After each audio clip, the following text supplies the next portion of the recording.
400 guests, crystal chandeliers, a wedding meant to celebrate a second chance at love. And then, laughter. Not joyful laughter, cruel laughter. Right there, in the middle of my wedding ceremony, my own son stood up and called my new husband trash. His wife joined in. Her entire family laughed along, filming my humiliation like it was entertainment. Imagine that moment for a second. You survive widowhood, loneliness, years of sacrifice. You finally find peace.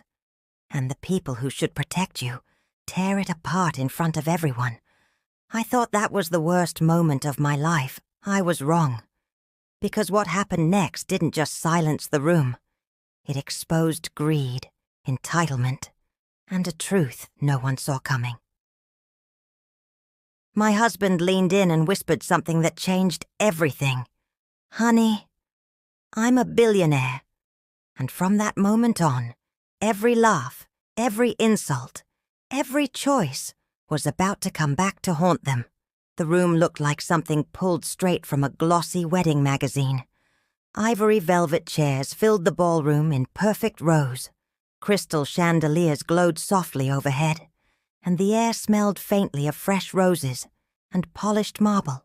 400 guests sat quietly, dressed in tailored suits and elegant gowns, waiting for a ceremony that was supposed to mark a joyful beginning.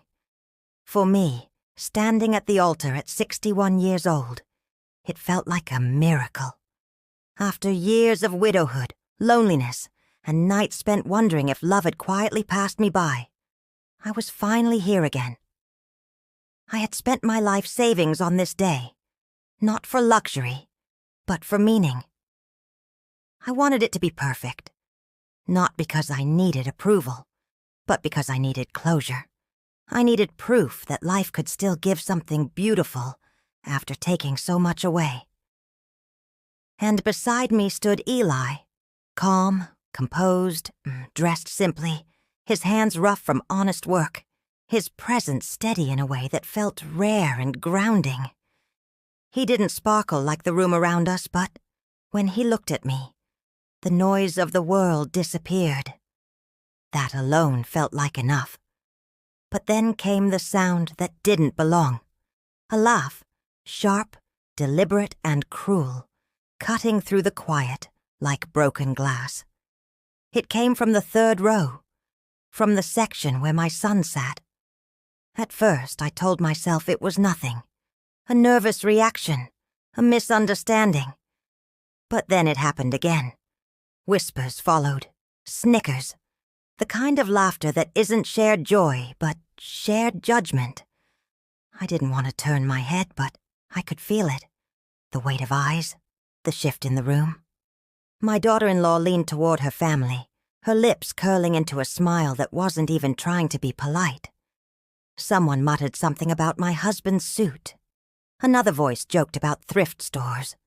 The words were quiet, but not quiet enough. They weren't meant to be hidden.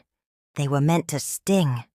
I stood there, hands trembling slightly, listening to people I had welcomed as family turn my wedding into a spectacle. And what hurt most wasn't the insults. It was the realization that the people leading them were my own blood. As the officiant spoke about love and partnership, the contrast became unbearable. His words floated gently through the room, while mockery simmered beneath them. When Eli began his vows, his voice steady and sincere, I felt tears rise. Not from sadness, but from gratitude.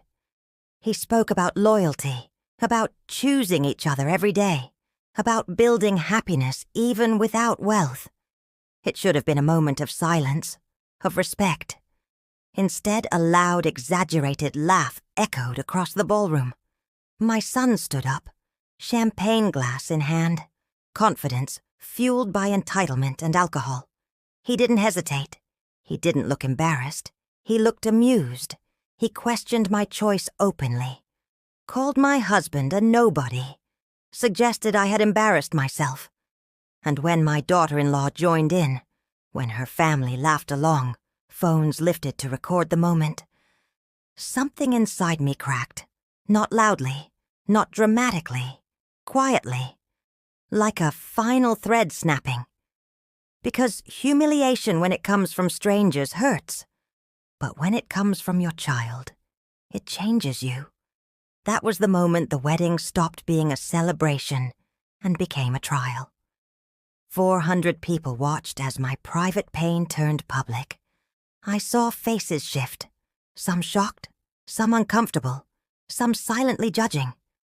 My heart pounded so loudly, I could barely hear my own thoughts. I had spent decades sacrificing, cleaning houses, skipping meals, saying, "I'm fine," when I wasn't, all to give my son a better life. And now, on the one day meant to honor love, I was being asked to defend my worth. I looked at Eli, expecting anger, embarrassment, anything. Instead, I saw calm, a calm that felt intentional, protective, almost knowing. He squeezed my hand, not to stop me, but to steady me. And in that moment, before I spoke, before anyone was removed, before secrets were revealed, I realized something profound. This wasn't just about a wedding. It was about dignity, about boundaries, about whether love meant enduring disrespect, or finally refusing it. It didn't start at the wedding. That truth settled in slowly, as I stood there absorbing the damage. What happened that day was only the final chapter of a story that had been quietly unfolding for years. After my first husband died, grief didn't leave all at once. It lingered, seeped into the corners of my life, made ordinary days feel heavier. I kept going because I had to. I worked long hours, cleaned other people's homes, scrubbed floors until my hands ached, all so my son would never feel the kind of insecurity I grew up with. I told myself it was worth it. Every missed vacation, every worn-out pair of shoes, every lonely night. I believed that sacrifice would one day turn into closeness. But instead, something else grew, in the space where love should have been. Distance, impatience, and eventually, entitlement. As my son grew older, money became his language. Success wasn't measured in character or effort, but in watches, cars, and the way strangers reacted when he entered a room. When he married, the shift became impossible to ignore. His wife came from a family obsessed with appearances, where value was assigned based on what you owned and who you could impress. Slowly, without any dramatic argument or clear moment of rupture, I was moved to the background. Phone calls were returned late, if at all. Invitations became rare. Holidays passed with excuses. When I needed help, real help, I was treated like an inconvenience. Once, when I needed money for a medical procedure, he hesitated, questioned me, and later showed up wearing a watch that cost more than the operation itself.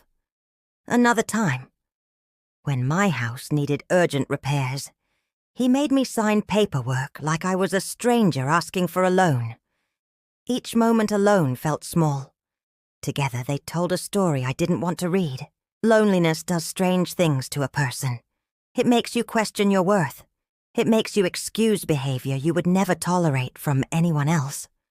I told myself he was busy, that marriage changes priorities, that this was just how adult children behave.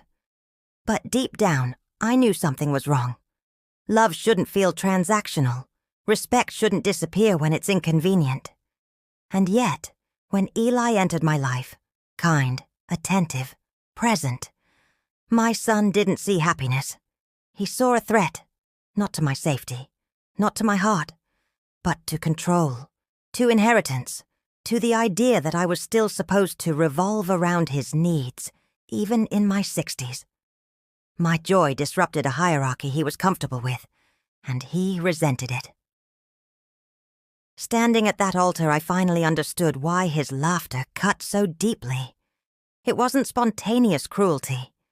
It was exposure, a public display of beliefs he had carried privately for years. That a man without visible wealth was beneath him. That a woman his mother's age didn't deserve romance unless it met his standards. That my life, even now, was still subject to his approval.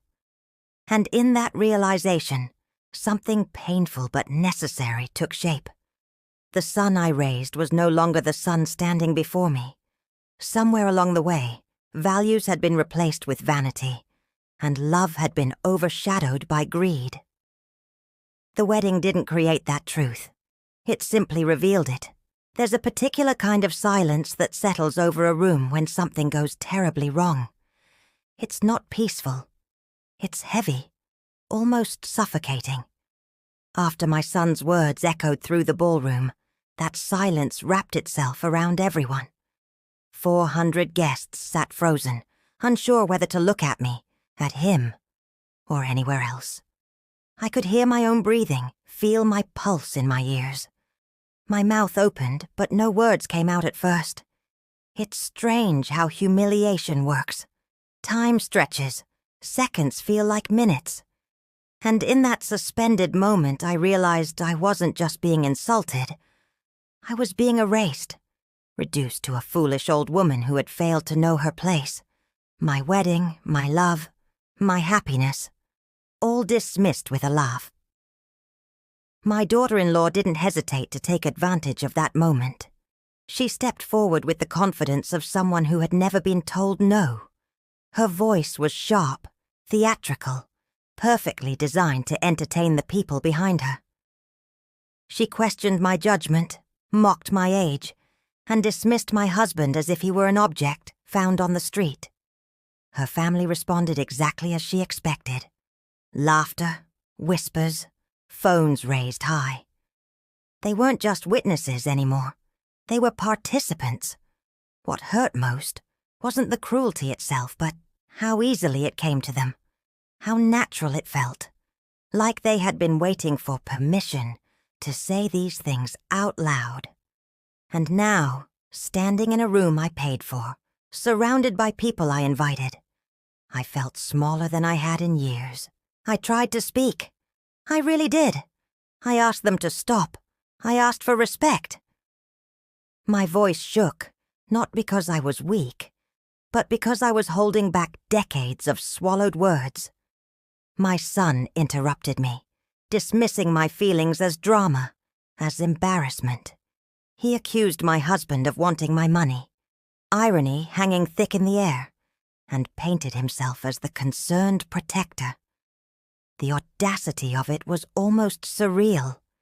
He wasn't defending me. He was defending an image of control. He was afraid of losing. And the more he spoke, the clearer it became. This wasn't about love. It was about power, about ownership, about reminding me, publicly, that I was still expected to obey. Through it all, Eli remained quiet, not passive, intentional. He didn't argue. He didn't raise his voice.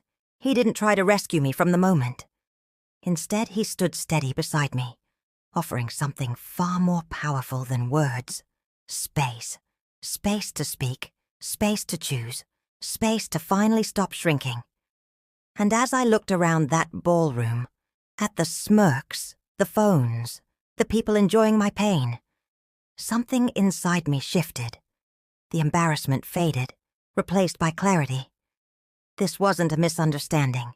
This was disrespect in its purest form. And for the first time in a long time, I understood that remaining silent would cost me far more than speaking up ever could. The decision didn't arrive with fireworks or dramatic music. It arrived quietly, settling in my chest like a truth I could no longer ignore. I looked at my son, really looked at him, and for the first time, I wasn't searching for the boy I raised. I was seeing the man he had become, entitled, dismissive, certain that my role in his life was to give, endure, and stay silent. The room waited. Everyone could feel something was about to happen.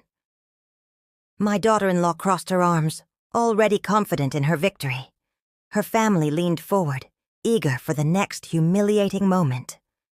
They thought I would apologize. They thought I would shrink. They thought blood guaranteed obedience. They were wrong. When I spoke, my voice surprised even me.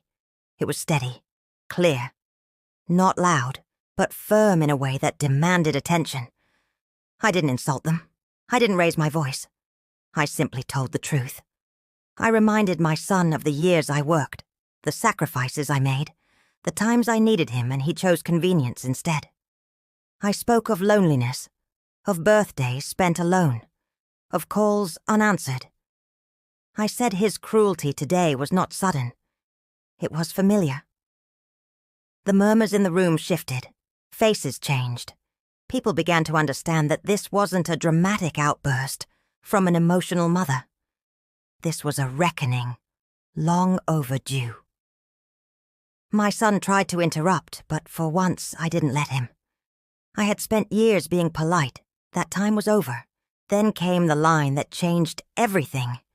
I told them to leave. Not someday. Not later. Now. My son stared at me like I had slapped him. My daughter-in-law laughed, sharp and disbelieving, convinced I was bluffing. Her parents stood up, offended, outraged that someone like me would dare draw a boundary. They threatened consequences, reputation, isolation. They assumed fear would bring me back in line. But fear had already ruled my life for too long. I had lived afraid of losing my son, afraid of being alone, afraid of choosing myself, and that fear had cost me my dignity. I wasn't willing to pay that price anymore.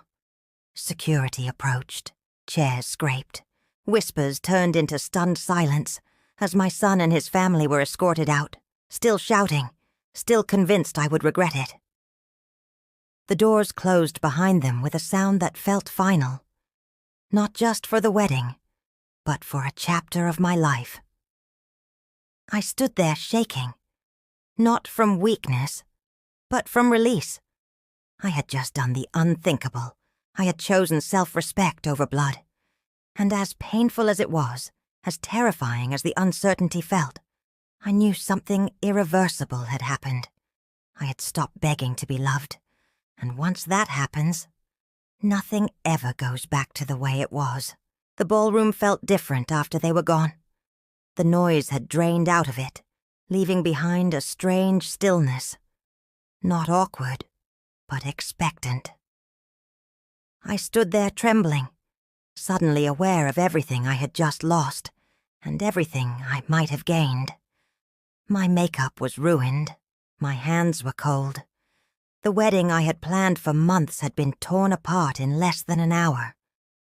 Guests watched quietly, unsure whether to applaud, console me, or pretend nothing had happened.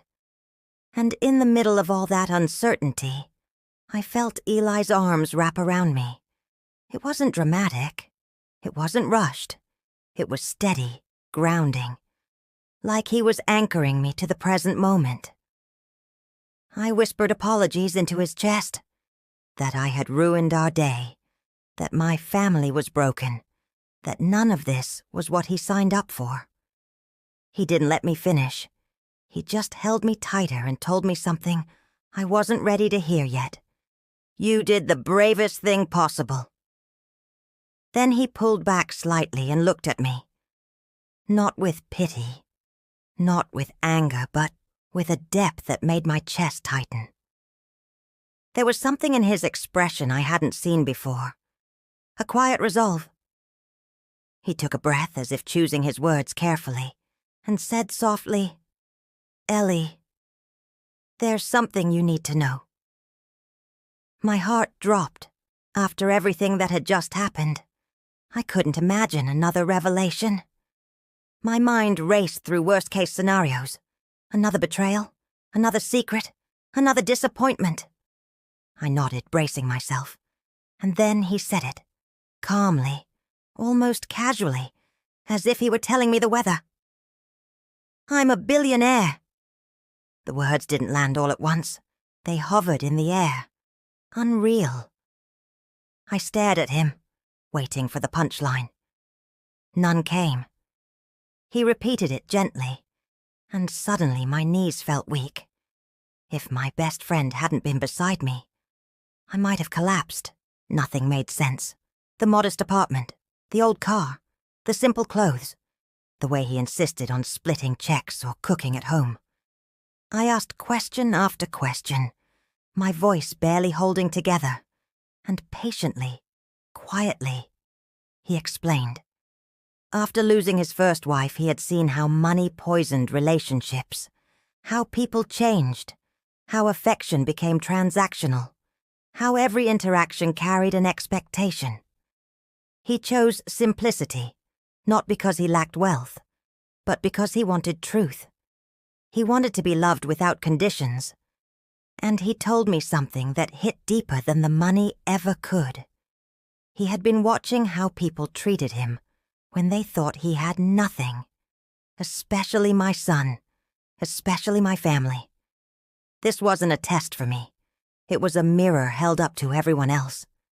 As the truth settled in, the room reacted in waves: shock, murmurs, disbelief, then understanding. People who had laughed uncomfortably earlier now looked ashamed.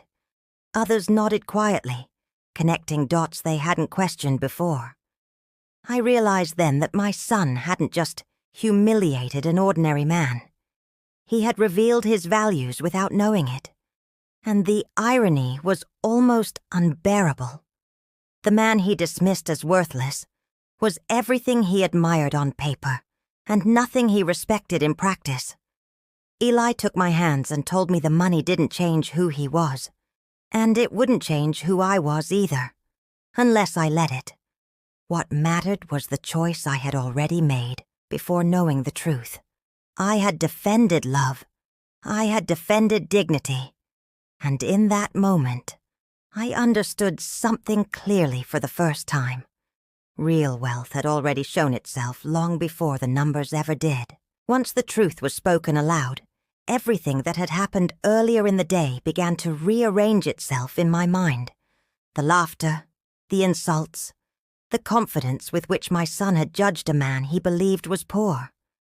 None of it felt random anymore. It felt exposed, like a test no one knew they were taking, and most had failed. Eli didn't say it outright, but I understood what he had done. He had removed wealth from the equation to see who people really were when there was nothing to gain.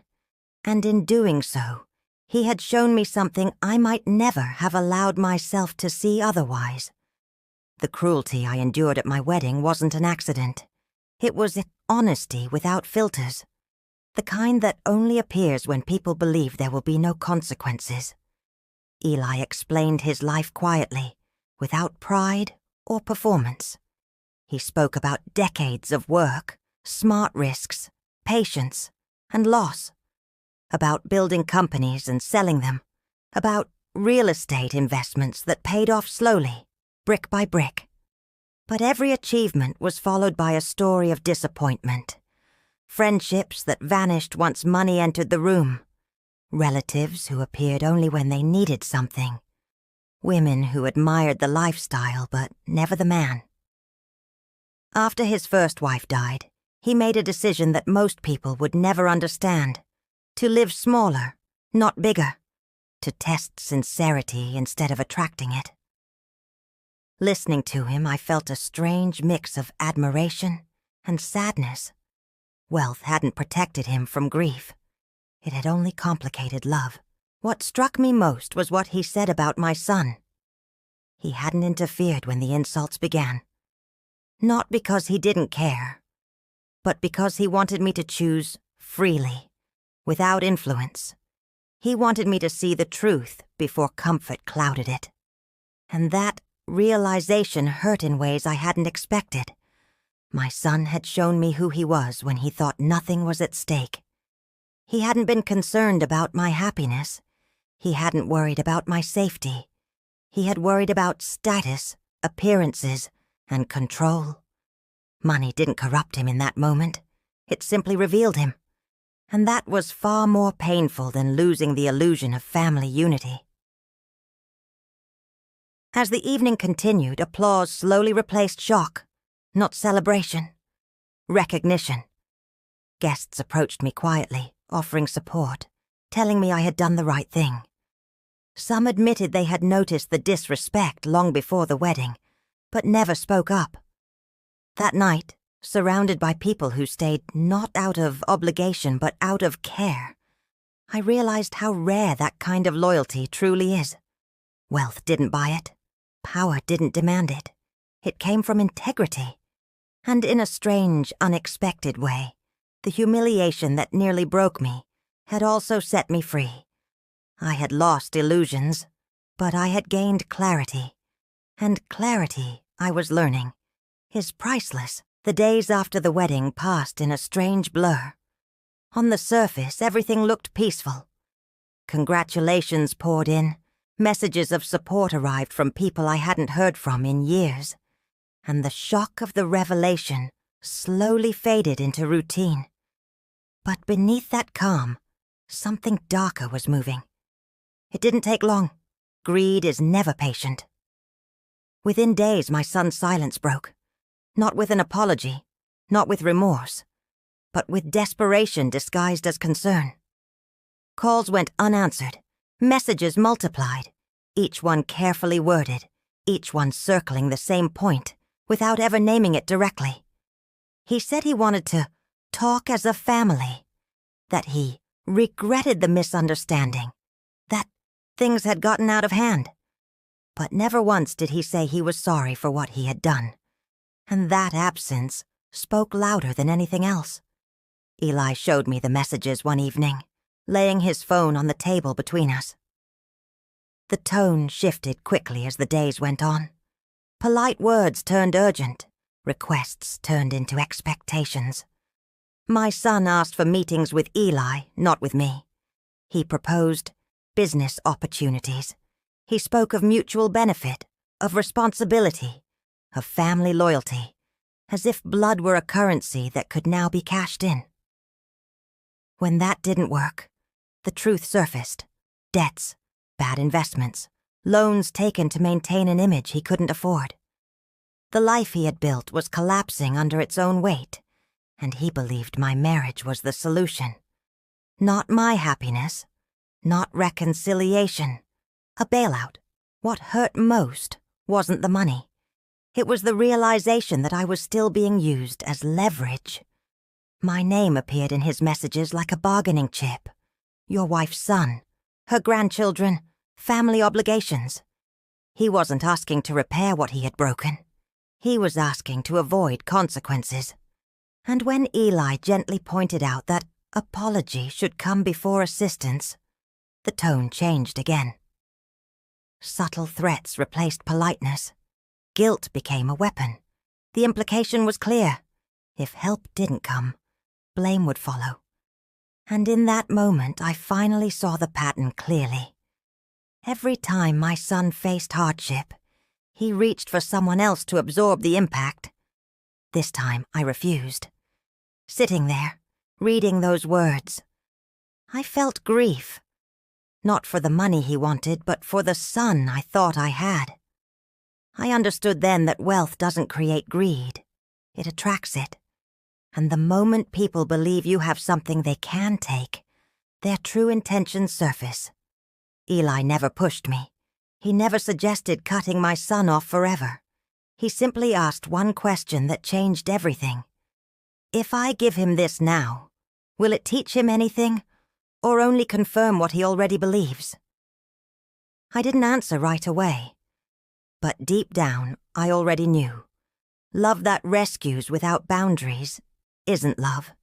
It's permission. There are decisions that feel heavy, and then there are decisions that feel like they're tearing something out of you while you're still alive. This was the second kind. Every instinct in me screamed to fix things, to step in, to shield my son from the consequences of his own choices, the way I had done for decades. I imagined him spiraling, angry, scared, alone, and the image tightened my chest until it was hard to breathe. Mothers don't stop worrying just because their children grow older. If anything, the worry deepens. But alongside that fear was another truth I could no longer ignore. Every time I rescued him, I had taught him that accountability was optional, that someone else would always clean up the mess, and love, when it becomes a shield from consequences, can quietly turn into harm. When Eli and I talked about it, there were no ultimatums, no pressure. He told me plainly that helping financially would be effortless. A number on a page, a signature, nothing more. But he also told me something harder to hear. That growth rarely happens when pain is removed too quickly. He reminded me that my son hadn't come to me seeking forgiveness. He had come seeking relief. That distinction mattered, because one is about rebuilding trust, and the other is about avoiding discomfort. Sitting there, I realized I was being asked to choose not between love and cruelty, but between short-term comfort and long-term change. And that choice terrified me more than losing him ever could. So I said no. Not loudly, not angrily, just firmly. No money, no secret help, no quiet rescue. I told my son he would need to face this on his own, that I would not interfere, that I loved him, but I would not enable him. The silence that followed on the other end of the phone was unbearable. Then came the anger, the accusations, the reminders of everything I owed him. He called me cold. He called me selfish. He told me I had chosen a man over my own child. And as each word landed, it hurt. But it also confirmed I had made the right decision. Because love that demands sacrifice without respect is not love. It's control. That night, I didn't sleep. I cried quietly beside Eli, grieving a version of motherhood I had clung to for too long. The one where being a good mother meant being endlessly available, endlessly forgiving, endlessly absorbent. I realized I had confused endurance with devotion, and as painful as it was, I also felt something new begin to surface beneath the grief. Peace. Fragile, tentative, but real. For the first time, I wasn't saving my son from himself. I was giving him the one thing I had never allowed him to experience fully, the consequences of his choices. And sometimes that is the most difficult and most loving act a parent can perform. The fall didn't happen all at once. It came in waves. First, the lifestyle cracked. The expensive car disappeared. Then the house. Then the friends who had once surrounded my son like decorations. When money dried up, so did loyalty. Calls went unanswered. Invitations vanished. The people who once laughed the loudest at my wedding were suddenly nowhere to be found. Watching it unfold from a distance was agonizing. Every update felt like a fresh wound. But for the first time, I didn't interfere. I didn't step in. I let reality do what love alone never could, reveal truth. And truth, I was learning, is often a harsh teacher. Months passed. Silence stretched between us like an unhealed fracture. Then one day, quietly, a message came. Not a demand, not a complaint, just a few words. I'm starting over. No explanation, no request, just that. Through mutual contacts, I learned pieces of the story. Bankruptcy filed, a small apartment, a job far below the image he once worshipped. Manual work, early mornings, no shortcuts, no applause. And something in that simplicity began to change him. Stripped of status, he was finally forced to sit with himself. And that is where growth either begins or never happens at all. When I saw him again, he looked older somehow. Not aged by time, but by humility. The arrogance was gone, replaced by something unfamiliar. Hesitation. He didn't speak much at first. He didn't defend himself. He listened. And when he finally apologized, it wasn't rehearsed or strategic. It was messy, incomplete, human. He didn't ask for money. He didn't mention my husband's wealth. He spoke about regret, about shame, about realizing how cruel he had been to the one person who had never stopped sacrificing for him. Forgiveness didn't arrive instantly. It rarely does. But for the first time, it felt possible. Redemption doesn't mean everything is fixed. It means something new is being built on honesty instead of illusion. My son wasn't transformed overnight, but he was changing, slowly, painfully, sincerely. And as I watched him rebuild his life without shortcuts, I understood something I hadn't before.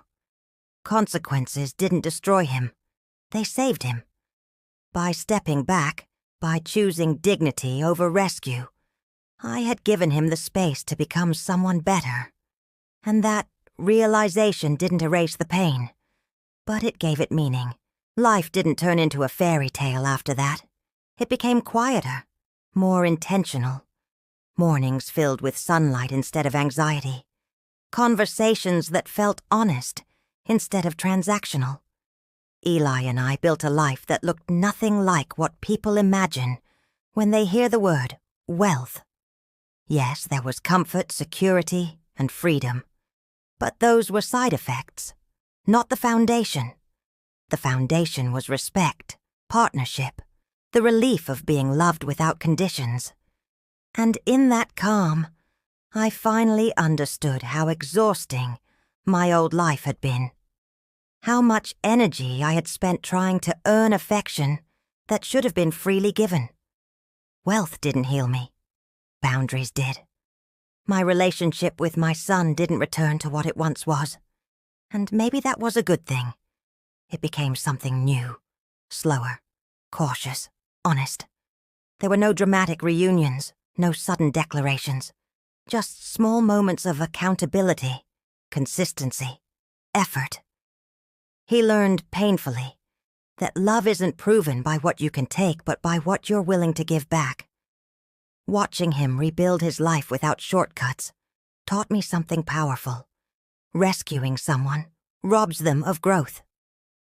Letting them fall, when done with love and clarity, can give them a future they never would have found otherwise. Sometimes I think back to that wedding, to the laughter, the humiliation, the moment everything shattered, and I no longer see it as the worst day of my life. I see it as the day truth arrived without invitation, the day masks fell, the day I chose myself. That moment didn't end my family. It revealed it.